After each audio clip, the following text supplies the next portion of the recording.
Well, celebrities and community leaders unite to hoop it up, all in the name of peace. The Ballin for Peace basketball tournament took place at Baruch College Saturday evening. Celebrities like Staten Island native actor and singer Mac Wilds and rapper Jim Jones were among those who showed up to support. H2O basketball.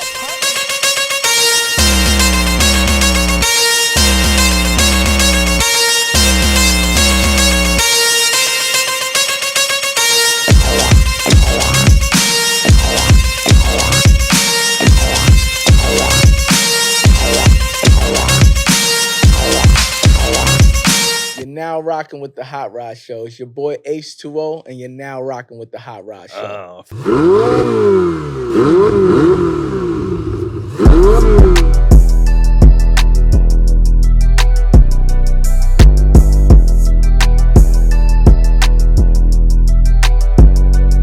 This episode of the Hot Rod Show is sponsored by Hookah Up the brand. Very simple, very classy, very sexy. Bring the vibes anywhere you go, baby. Still, here we go again, Justin. Welcome to another episode of the Hot Rod Show. A lunch break from the bullshit, though. Today we got a special guest in the building. Professional ball player, community activist, philanthropist, hip-hop advocate, you know what I mean? Yeah. From Queens to the league and, you know what I mean, overseas. Mr. H2O, how you doing, man? Yo, Hot Rod, what's up, man? Thanks for the introduction. Happy to be here, man. All is well, all is well. Appreciate that, man. Yes, I appreciate that. I gotta ask you, though, man, how was that drive? That drive was brutal today, man. The holiday season is coming. We hear, New York is... It's kind of crazy. They're gonna start that congestion thing too. So that's gonna be crazy with everything going on. But the ride was kind of brutal today. I went from Jersey to Queens, back out here to Manhattan. So yeah. I'm here though. I'm here. No, I appreciate it, yes, man. Sir, yes, sir. You could have been anywhere in the world. So I gotta ask you, man. How did we get the name H2O? The name H2O came from playing street basketball, playing ball. I had a game where I played in. I played in Kingdom, and I also played in Hoops in the Sun. And this week I came back from playing ball overseas. I played in the Spring League and Hoops in the Sun, and announcer by the name of Uncle G Stacks was every time I hit 12 threes, had 57 points. 57 points? 57 points, 12 threes, and every time I was touching the ball, he was like, H2O, H2O.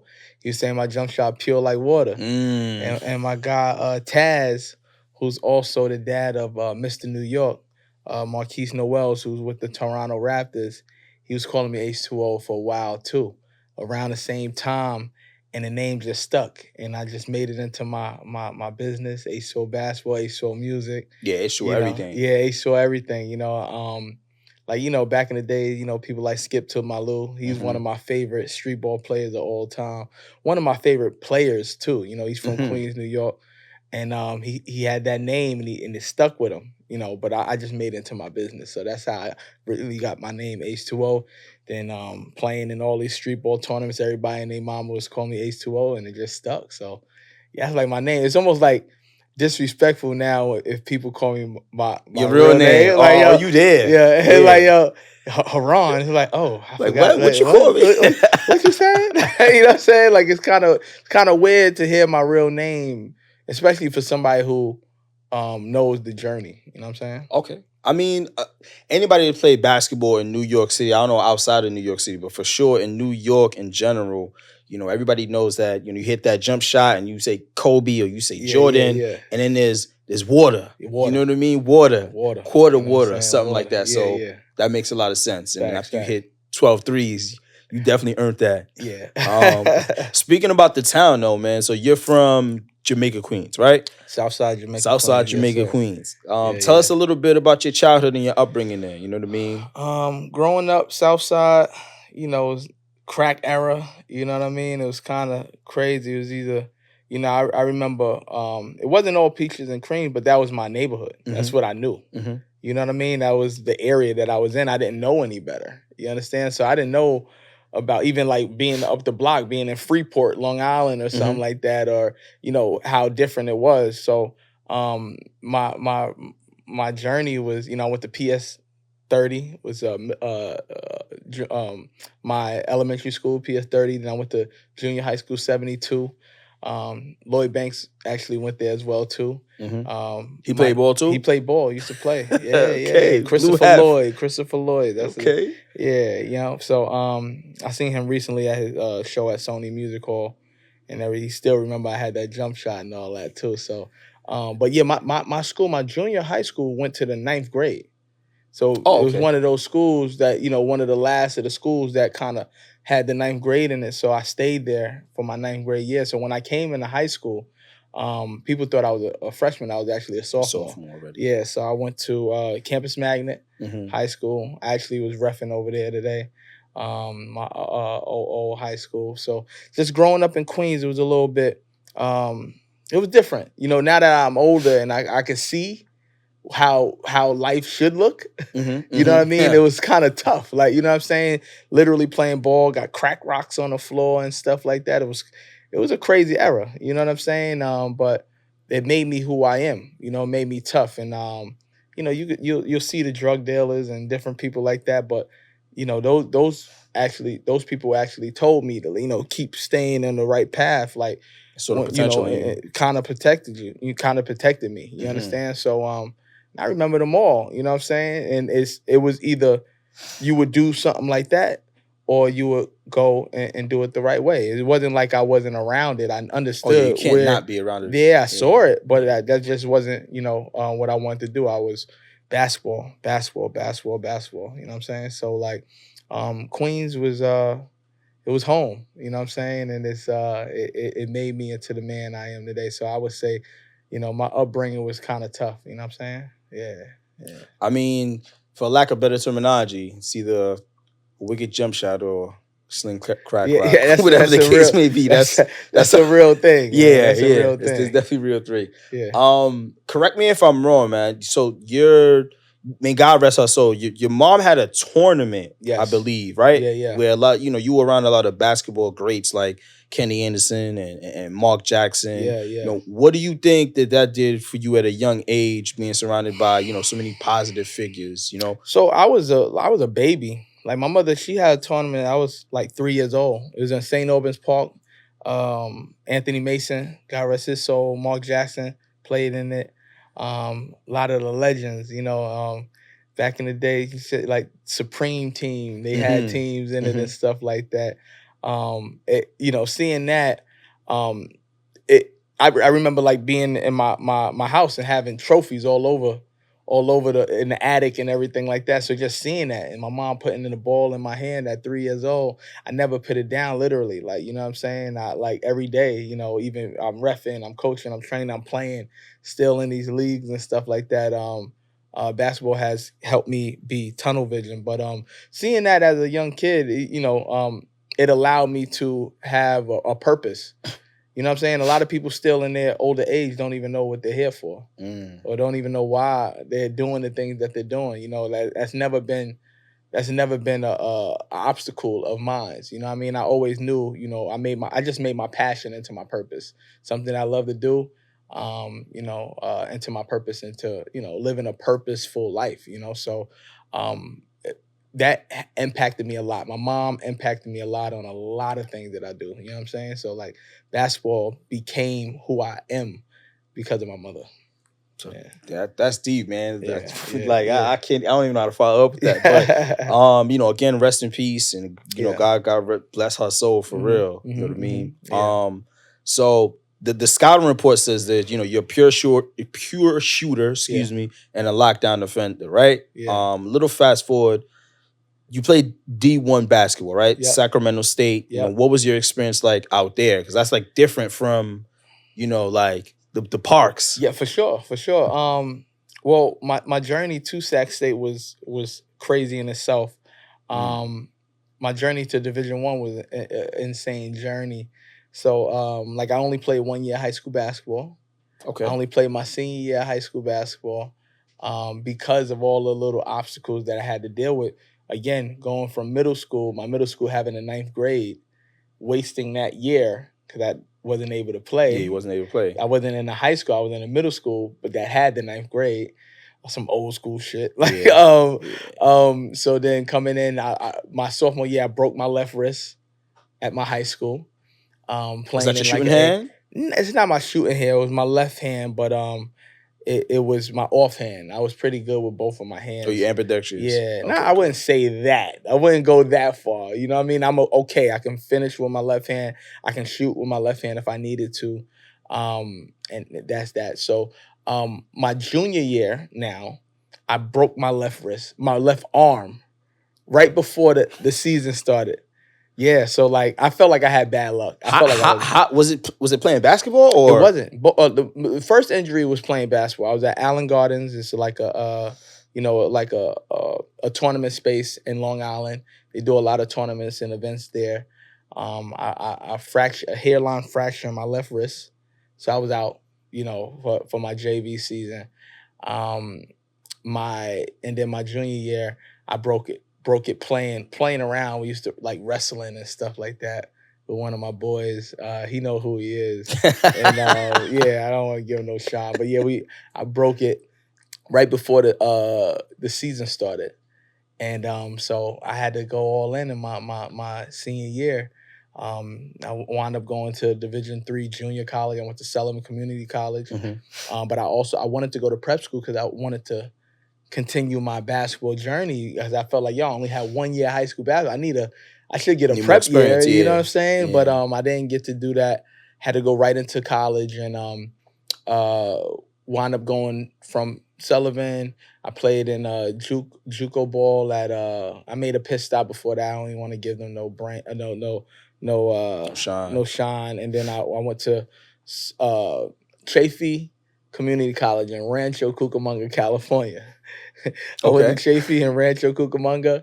Wound up becoming all conference, all region, all Foothill conference. Led my team in scoring, and then I got a scholarship to Sacramento State. So Sacramento State was that was the only school that I played 2 consecutive years in. And I wound up leading them in scoring my senior year. Cali was a big, jump for me. It was a big culture shock. Of course, super different, but I loved it. I loved it. You know what I'm saying? California was dope. A lot of my teammates still live out there who I played with.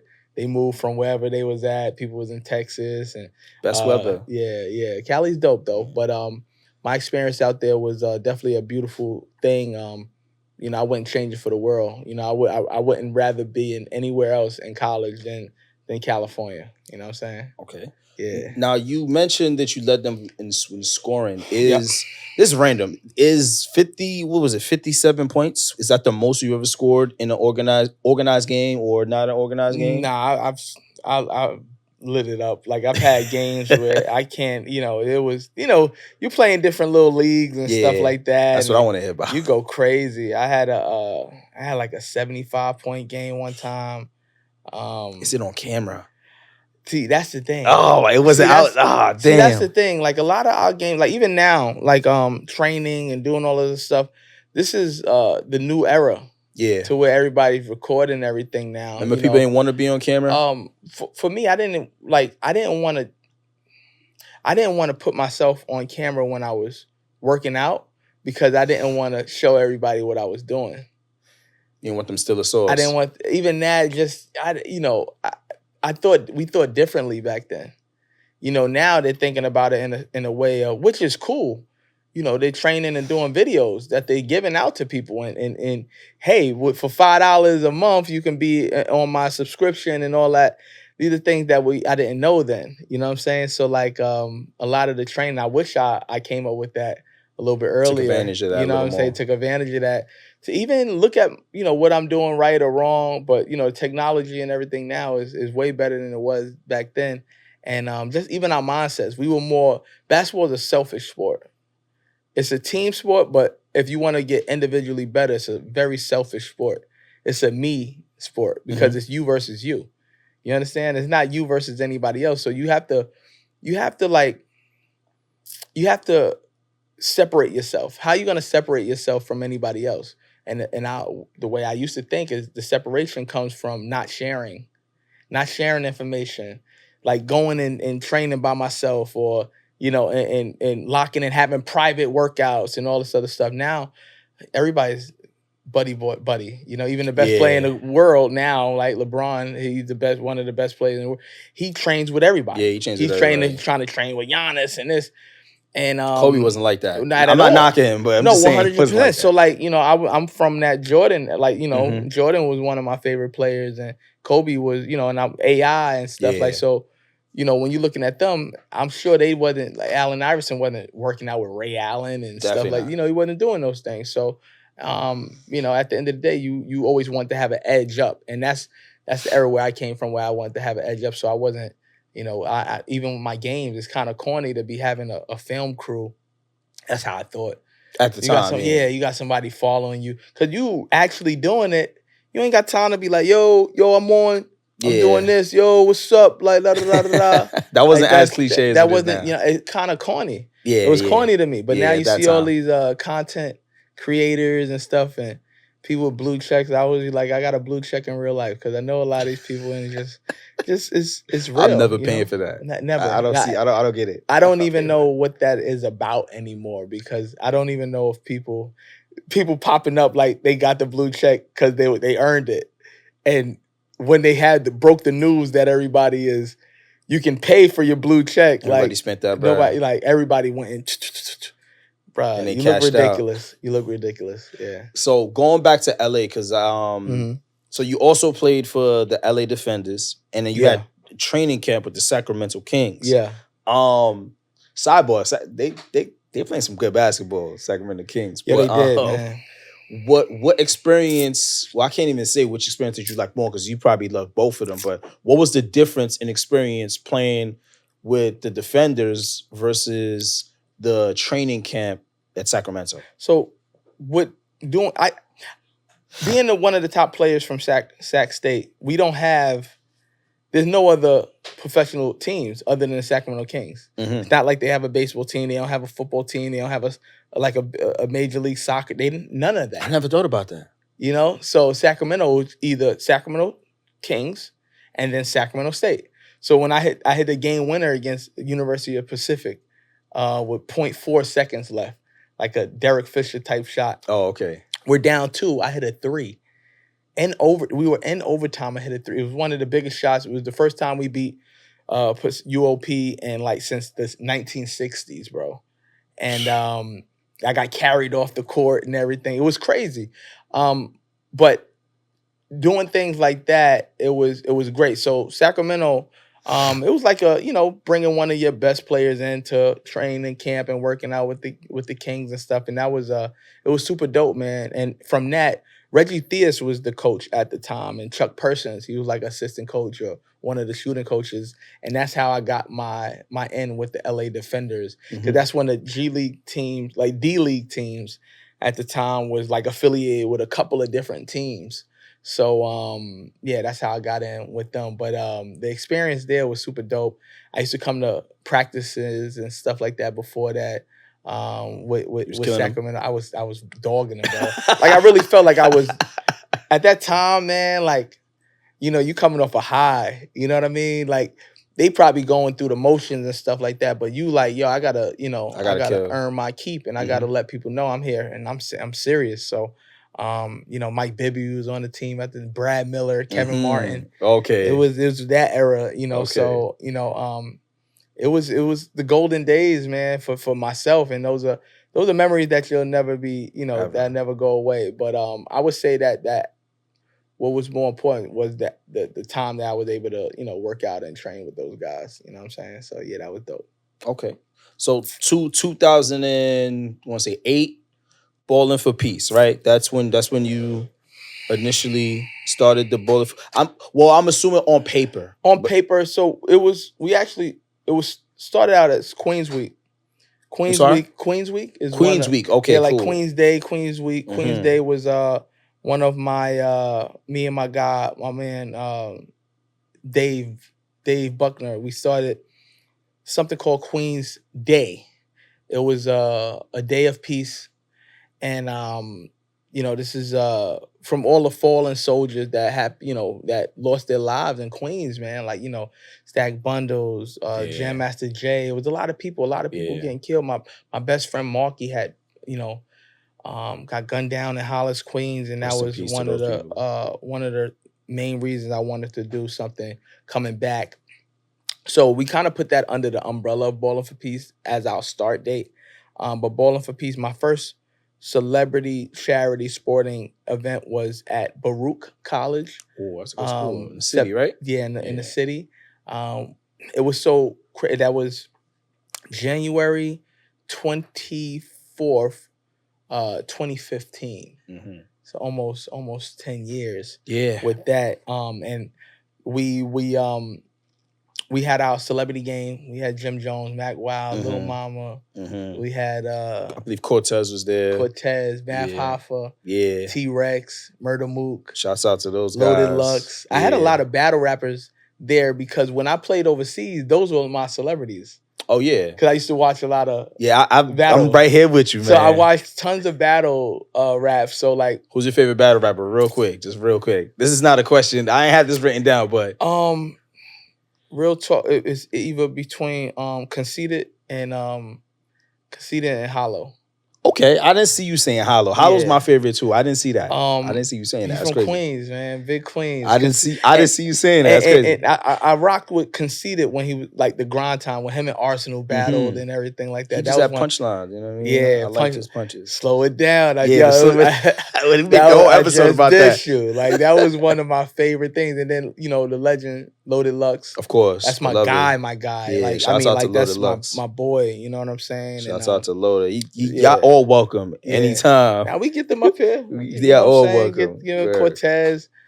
But I kind of fell in love with battle rap. Mm-hmm. So when I had my celebrity game, I had a lot of them. Mm-hmm. Had a lot of them and sprinkled in like a Mac Wild. That's love. We had Fred the Godson, God rest his soul. Rest in peace. Yeah, he was so special. He was dope. Good dude, so bro. Special, man. Whether we spoke every day or not, like when I had something coming up, I hit up Fred. Yo, he there. I ain't know him, but like I'm talking about his rapping ability. He was so special. Nah, he was a different. So special. And I thought that not to get off topic, but if he had the push, like a lot of these guys had, like somebody get had the machine behind him at all, it would have been crazy. Because he could special, make a song. Bro. Oh man, great songwriter, great bars. His flow was insane. His delivery was different. Yeah. God rest his soul, man. He was super dope, man. Like we was actually supposed before like in March, I got the text that we were supposed to do an event. I have an event called Bars, and I was gonna have Fred perform there and everything like that. Right during COVID, it was in March 27th. Would have been the date that we were gonna do the event, but with the whole COVID thing and everything. But that messed everything up. Yeah, it did. But Fred was a special dude. But yeah, we had the celebrity games. I had so many people tap in with us that we had to have 2 celebrity games. We had 2 of them at Baruch College, and after that we started implementing the youth game and then the celebrity game. So we have like AAU taunt, and then we had like the free clinic and everything. Was Hitman there? Nah, Hitman wasn't there. He do. Daylight was there. I had Daylight okay, there cool. Before. Daylight, that's my dude, man. Yo, he rap. That's my guy.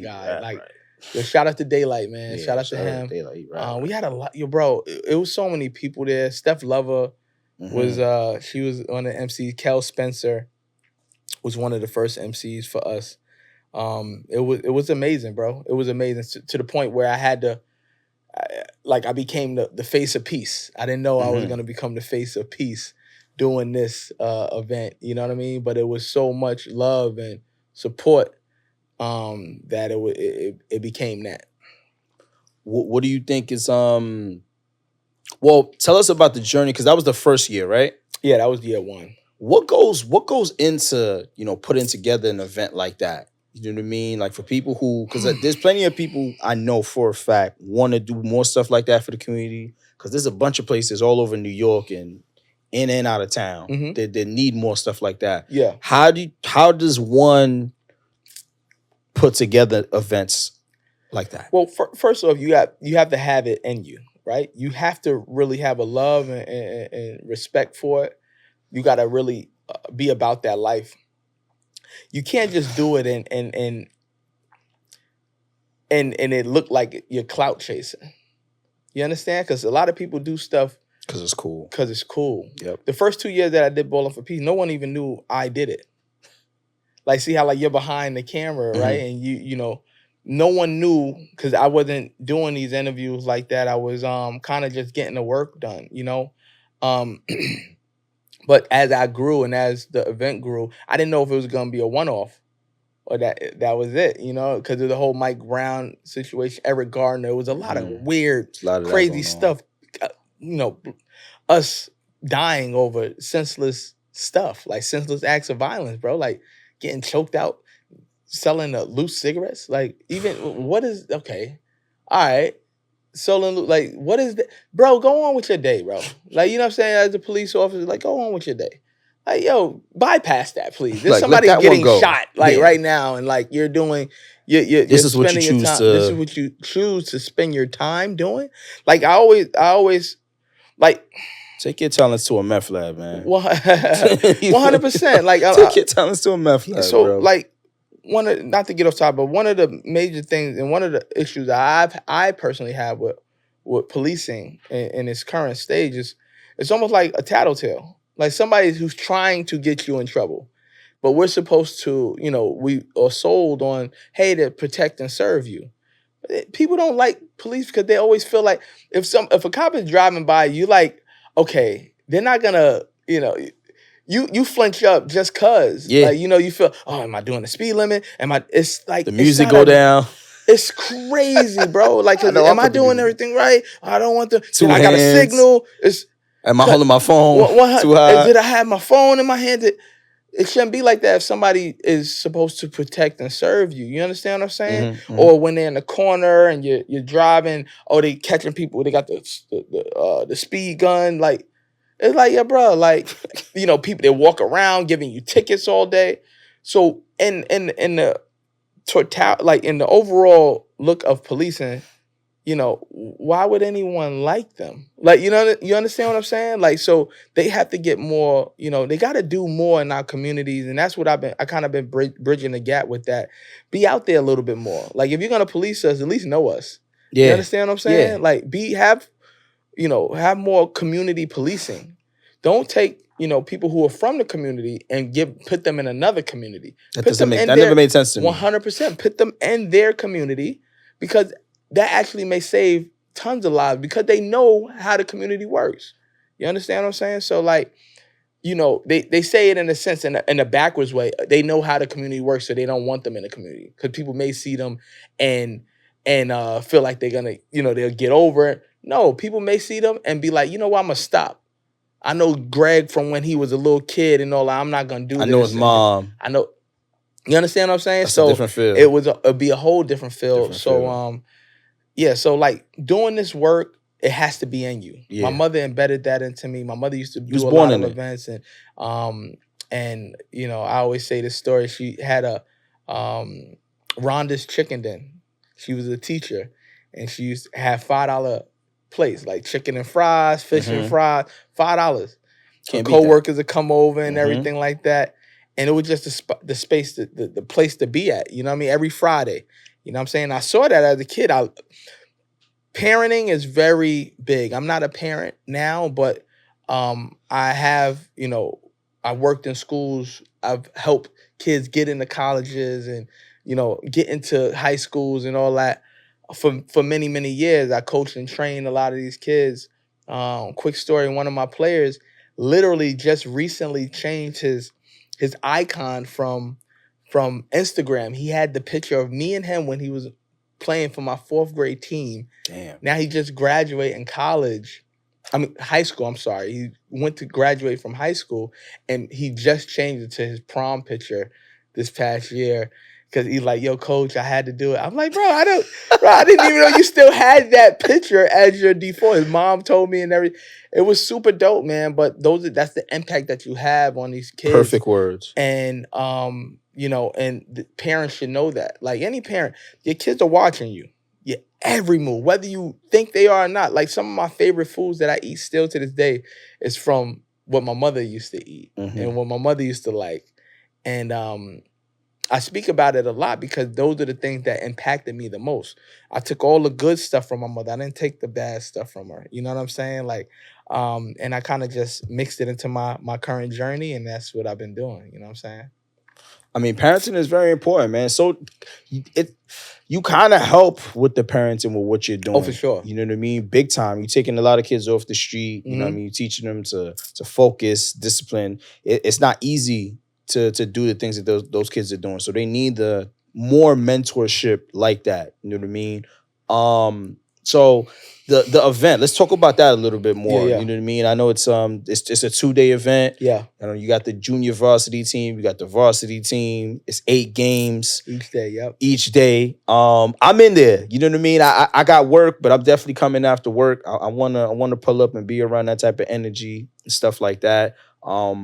What else do you have going on there though? Like, is there's like scholarships or any cash prizes? So no cash prize. what we're doing this is a high school event. So we raised $5,000 so far in scholarship money through Slam Magazine. Put up some money. Owen, which is a plant-based protein drink that is endorsed by Josh Hart from the New York Knicks and Justin Timberlake as well too. They also donated to us. The New York Knicks will be out there. They'll have some alumni people out there giving out scholarships and MVP trophies as well too. So they secured Wilson basketball. They're gonna be giving us the official equipment sponsors for us as well too. We just locked this in. Clash TV will be live streaming the games for us. So shout out to Clash, shout out to the Knicks, shout out to Wilson, shout out to Owen, shout out to Slam Magazine, and just building. We'll have college recruiters out there recruiting. We'll have the Navy out there. We'll have the Army out there. Everybody. Yeah, bro. And this is in Springfield High School. Springfield High School. Cool. Just don't want them to hear that. These kids need options. 100%. They need outlets. They need 100%. to see these things. These are the things that I didn't see. These are the things that I bypassed on because I didn't know about them. You know, these are the things that people don't share. And it's information. You know, we'll have vendors out there, food vendors, clothes vendors, hat vendors, the Elite 32 is not just for the high schoolers, but it's also for, we supply opportunities for these people to make money as well too. Vendors and things of that nature. People don't realize that when you're doing these events, these are all referees. They're making money for the games and stuff like that. They're also doing a service, but they're getting paid for it. The school fundraising for the school as well too, for Springfield High School. Last year we donated 2 basketball rims. Since then they got their padding on the wall done now. Kind of just put a little more eyes and ears on what's going on and what the school was missing and what the school was needed. We do still have sponsorship opportunities, to get these kids more things. There's a lot of rec centers back in the days that used to be open that they're gone. So, for myself, I'm trying to just put awareness and have people understand that these kids don't have outlets. There's a lack of nothing else to access do. to places. Where are the PALs? Where are the Boys and Girls Clubs? Where are they? Like, they're not enough. Queens. Definitely not. If they have one and then they're not open, they do private trainings. It's like, yo, y'all need to be open for these kids. You know what I'm saying? They put a lot of that money that they spend on senseless stuff to kind of going back into our community. And if we can't get it, we're gonna get it. If we can't get it from them, we're gonna raise it and get it for them. You understand? So that's where I'm at with it. And so the Elite 32. We got 32 schools, 16. From all over. Yeah. The matchups are insane. It's super dope. I'm gonna put it up. You know what I mean? When they're gonna see it. Yeah, I'm excited for it, man. It's next level stuff. We're gonna start doing AAU tournaments as well too. The Eventbrite is up too. quote me if I don't quote me on this, but I believe the first 100 tickets are free. Yeah, they're already gone. Okay, cool. Yeah, So it's too late for that. Yeah, It's over it's for too that. late for that. It's you know, over for we're that. about in the 2.5 weeks away. Yeah. So So those cashed out. I was Yeah. on your website too, man. I saw the mayor talking about what you got going on. Mhm, I mhm. saw you guys have spotlights for players and partners. Yeah. It's just so much going on with your brand. So it's like when I had that talk with you, I was like, yo, this is great, bro. Yeah. You spoke about the training sessions. Mhm. That kind of leads me into my next point, which is H2O basketball. Yeah. You know what I mean? You giving the kids training sessions on conditioning Yeah. and technique. Talk about that, man. So Talk about that. H2O basketball, that portion of my career started back in 2014. So actually, H2O basketball presents Ballin' for Peace. That was the first thing that I ever did. It was H2O basketball presents Ballin' for Peace. Got you. Not until recently where we transitioned from from H2O basketball being the umbrella, being the charitable division of Ballin' for Peace, to making Ballin' for Peace its own 501c3 nonprofit organization. But I had to learn these steps. I learned on the fly. I was doing the stuff, doing the work, and I had to learn about it on the fly. But H2O basketball is where I started doing the training, started my AAU team, and now teaching referee classes and things like that. So it was very big, man. That was a big part of my life. It only died out during COVID because I couldn't do. My kids went from ninth grade to seniors. Damn. Yeah. We had the years that The you time couldn't play. frame. You understand? And it was kind of crazy. So I kind of went more into refereeing, but I love it, man. I love coaching. I love being, and those kids love it. I still have a lot of their information, a lot of their numbers. We tap in. They call me from time to time, and I didn't know I was gonna be that mentor for life. But when I was doing it, but I just wanted them to have an outlet that I didn't have. You understand? Or the things that I did have, I wanted it for them to have it all the time. You understand? Not just sometimes, not just on the weekends, maybe here and there, from this age to this age. You're with me forever. You understand? As long as I'm here, you got my support and my backing. That's big because a lot of people, kids, people in general don't have some place or someone to run to. You know what I mean? So there's a lot of voids that you kind of fill in. Yeah, I love it though. I honestly love it. Yeah. I mean, Yeah. helping people is always going to give you that immediate dopamine. You know what I mean? That feeling. So I guess this is one of my friends' questions. I know a lot of people that are, basketball players, and they inspire to be some of the things. They're inspired to do some of the things that you're doing right now. Yeah. So I guess this is a two-part question. What tips would you give someone trying to do this? And I guess the second part would be like, what does that week look like? That week of Ballin' for Peace event.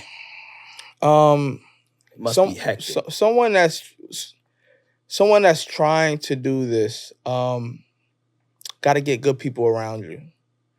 I've done a lot of this by myself. Having loyal, good people around you is the key.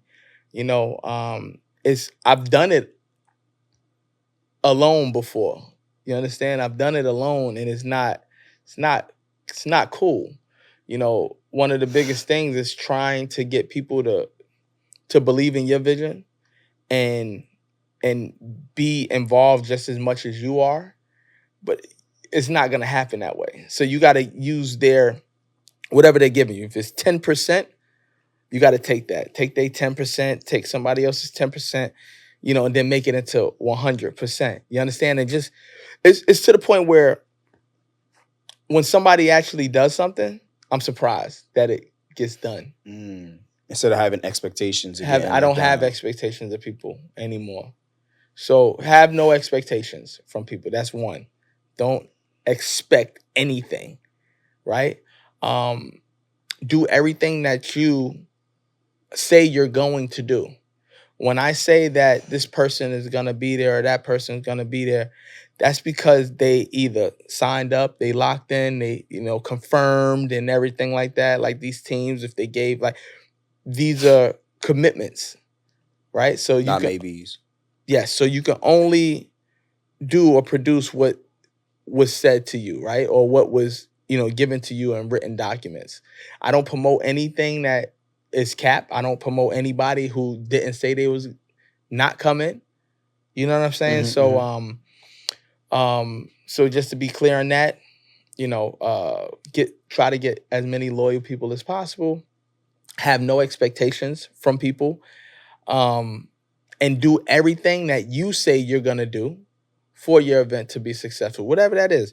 Writing down a list and checking it off, literally, like old school with it. Like I have in my notes still, I have notes that I have, hey, 2 weeks out, this is the things that we need to count. One, okay, week of, I need X, Y, and Z. We got people dropping off stuff to the school, drop off dates for drinks and this, that. Beverages. All of that stuff is already done. So now the week of, how that looks is just hectic. It can be if I've learned from those mistakes. Because this is the seventh one, right? This is the fifth one for the high school class. Okay, cool. Yeah, cool. But Ballin for Peace in itself, like we had the eighth annual celebrity game, right? We took it to Houston and Miami in 2022, which was super dope. But with the high school classic, we doing it bigger and better than we ever did before. We put a lot more emphasis into it. Last year we had the game live streamed and everything like that as well too. This year we having Clash TV locking in to live stream the games, all of the games. We had a select few last year. This is gonna be even better. But the week of, I'm trying to make it as smooth as possible. One of the biggest things when you have these high school teams is that, I don't have to go get them. Like in a celebrity game, I have to individually get every single player that's going to play in the game. Yeah. Now with a team, you have 12 to 15 people on each team. Yeah. It's a lot better. Because you still have coach. I remember one year, right before that COVID year when COVID resurfaced, I had to switch. I had to get 18 new teams in like a week. So I had material that had different like hoodies and with the matchups and all. I would never do that again. Yeah. So I had to take an L with it. So if I say Bayside versus boys and girls and that's boys and girls is like, yo, I can't make it. Now I got to get Bayside against somebody. So I would never print material with teams' names on them again. But those are things when you live and you learn. So this is actually going a lot smoother than in any year that I have done it before. People may be like, oh, you're not promoting as much. I actually am. We do a lot more with like the emailing and the text messages and the things. And so you don't really, in social media, I honestly feel like Instagram is just more of almost like a calendar. Instagram is like a calendar, like what you're going to be doing. But like the majority of my supporters aren't on Instagram. I may have a lot of following. You got to do the real footwork. Yeah, got to do the real footwork, like guerrilla marketing, going out there, going to schools, going here, going. So, but Instagram is just like a pen. Like you kind of, look at the journey. Like you put your pens, the top 3 things, kind of, you on Pix 11. Oh, the mayor. So those are the things. It's more That's like dope, though. So it is. Pix 11. Yeah. You with the commissioner. Yeah. You're like, oh my God. But it's more like a portfolio and lets you know that, it's no cap. It's an album. That part. It's a photo album. That's it. That's all it is. Because a lot of the people, they kind of just, Instagram is more of a, what is it? Like taking people other than addition. And I'm trying to get it to where it's a point where, it adds to what I'm doing, but So, damn, I got so much to ask you, but we got to get out of here soon. I definitely want to Well, before we switch gears, I want to ask you, how far are we looking to take Ballin for Peace and the H2O network, if I could call it that? Because you got a lot. There's a lot of H2O. A lot of Yeah. We H2O. got a lot going on, So, man. You know, how far are we looking to take it? bro, like this is my life work. You know what I'm saying? This is what I'm gonna do for the rest of my life. You understand what I'm saying? Like, I can honestly say that. You know, this is a life journey. You know, this is my passion. I made my passion into my purpose. And so when you figure it out, you know, so it's not, hey, what's the goal? What's the end goal? There's no end goal. Like the end goal, like my end goal would continue to keep going. You know what I'm saying? And until I can't go anymore, until somebody else picks it up for me. You know, but you know, one of the, you know, say my short-term goals is to open up our community center, the Peace Center, Ballin for Peace, Peace Center. So now we're controlling our narrative. We're having our own events and our own space. We're able to open up doors for people, other people to do, you know, like-minded stuff as well too. I always say I aspire to inspire others to do more.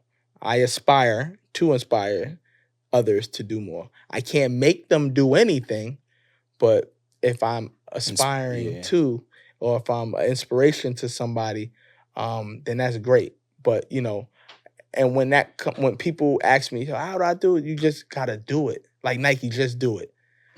Just do it. Like anything else, you just gotta get out a date, get a location, and go. People be like, what if nobody? Gotta keep pushing it. When I'm doing this stuff, or I'm announcing a celebrity game, who's coming?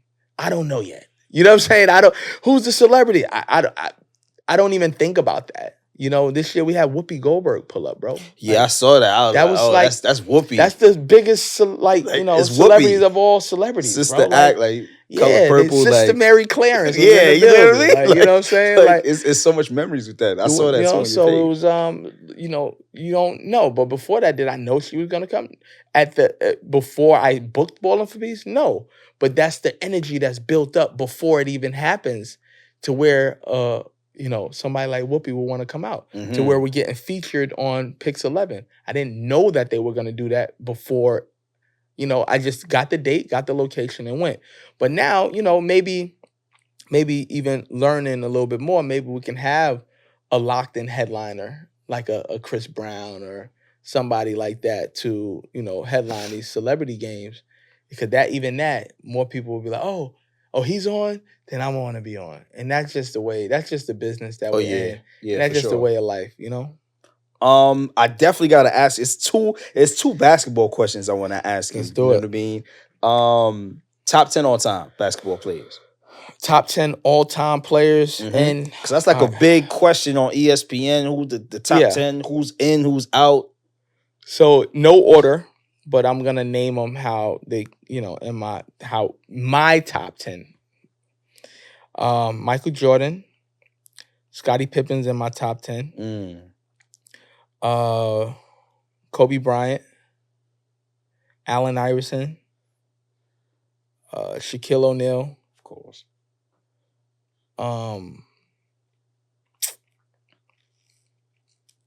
Carmelo Anthony. Bully ball. And people are gonna be like, "Oh, you left this person out." Yeah, of course. But that's you see your top 10. I would say Kareem Abdul-Jabbar. Where we at with it? 7. And this is Steph Curry. Ooh. Yeah, he's a beast. I'm not mad at that though. Yeah. And this is my almost low-key my favorite players type thing too. So and I'll probably forget some people, man, but I'll say man, it's kind of crazy, man. This is crazy. Two more. Dame Lillard. Ooh. He played in my conference. And he played at Weber State. And I would go LeBron James. Man. Okay. Yeah, he's solid. Yeah, he's LeBron so James. Now, and I'm not a LeBron guy. But that's respect, because I'm a Kobe guy, but I respect Bron. I respect him because he's gonna have all of the accomplished stats. You know, all of them. Like and I left off KG. I left off 10 Duncan. I left T-Mac. T. But it's only 10. It's only 10. It might be different the next time somebody asks you. Yeah, it might be. You see what I'm saying? I Mine put is different Melo too. It's on like, there, yeah. Who's your top 10? 10? Damn, you asking me? All right, cool. No order. Definitely Ibaka, Kobe. Gotta have Jordan. Yeah. I gotta put T-Mac. T-Mac for sure. He was a great. But you know, that was his biggest comp. Kobe. I love Kobe a lot. So T-Mac. KG. Yeah. Gotta have KG, man. Gotta have KG. Shaq, yeah. most dominant all time. They changed the rules for that, man. That's 5. Gotta have AI in there too. AI, baby. Gotta throw in AI. No D-Wade for you? D-Wade, I got other people over him. That's another conversation. Yeah, D-Wade wilding right now, man. We can't. All right, cool. Where we at? 6. I want to put KD. Okay. I want to put KD. I love his skill set. A lot of people act like he's not the creative player that we all used to make before he turned real. I got to put Melo. Nice. Love Melo. Shout out to Melo and his new podcast venture. 7 p.m. Two more favorite players.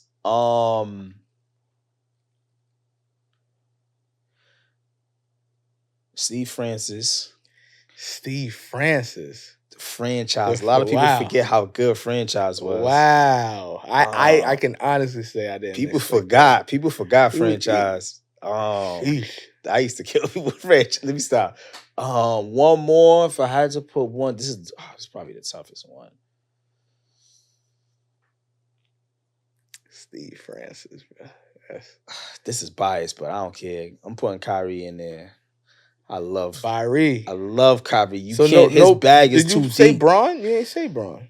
Honorable mention Braun. You know what I mean? I love Braun and stuff like that, but I guess this is more like my favorite players and stuff like that. Yeah, I guess this would be my favorite players. Yeah, like that was like similar to me. Close to my favorite players. People that I actually like. That I like to see play basketball. Not like how do you not put this guy in, bro? I didn't get to see these guys play, bro. Relax. I didn't get to see Kareem Abdul-Jabbar, but I saw highlights and he was very, you can't, somebody who won, you won at every level, high school. He mastered the hook shot, bro.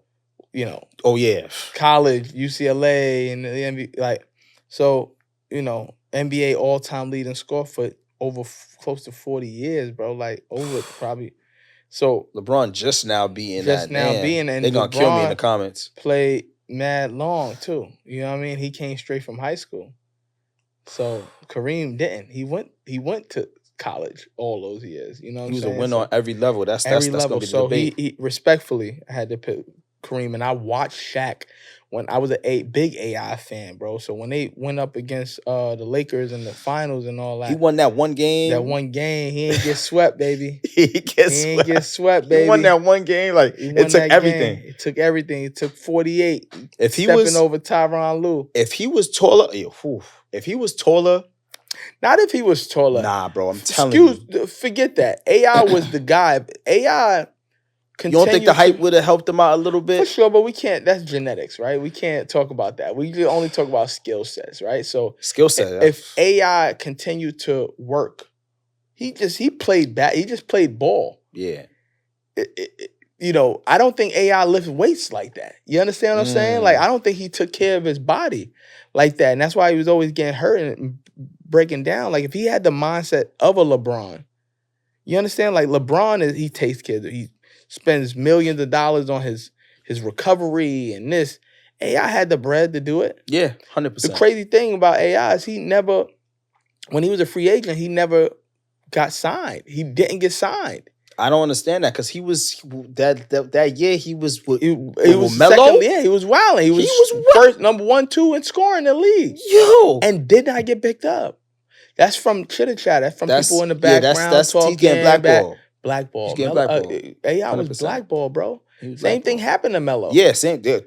Melo had to go to Houston. That was crazy. And he went to Houston with D'Antoni, who was probably just getting him back. Like, yo, you got me fired in New York. I ain't forget about that. You out of here. You out of here. 10 games, analytics. Melo ain't never been no analytical player, bro. Like, you know what I'm saying? Give him the ball in the low block, let him work. And that's it. You understand? Find him in the corner 3, corner, bow. Like, Melo gonna do that. Like, but at the end of the day, you can't, when Melo had his best years, it was players like Jason Kidd. It was players like Chauncey Billups, who he had real Amari point guards. Some of Amari. But I'm talking about when he had a real point guard, yeah. He had some of his best years. Even when he played in Portland, his resurgence year coming back, he played very well for Portland. And he showed everybody he could be the sixth man and come off, average 16, 17 points. You know what I mean? And hit big shots. Melo could have still and should have been still playing these last 2 years. Oh, yeah, 100%. I mean, there's a lot of people, I ain't going to say their names. We talk about it off camera, that they're playing. And I'm like, how is he playing? And Melo can't be playing. DeMarcus Cousins, there's a lot of guys. So I'm like, why are they not playing? But these guys. Yeah, it's crazy. Anyway, I want to get into just these last 2 questions, man. This you got to put in order. Okay. Jordan, Kobe, Bron. That's another big ESPN thing. Jordan, Kobe, Bron.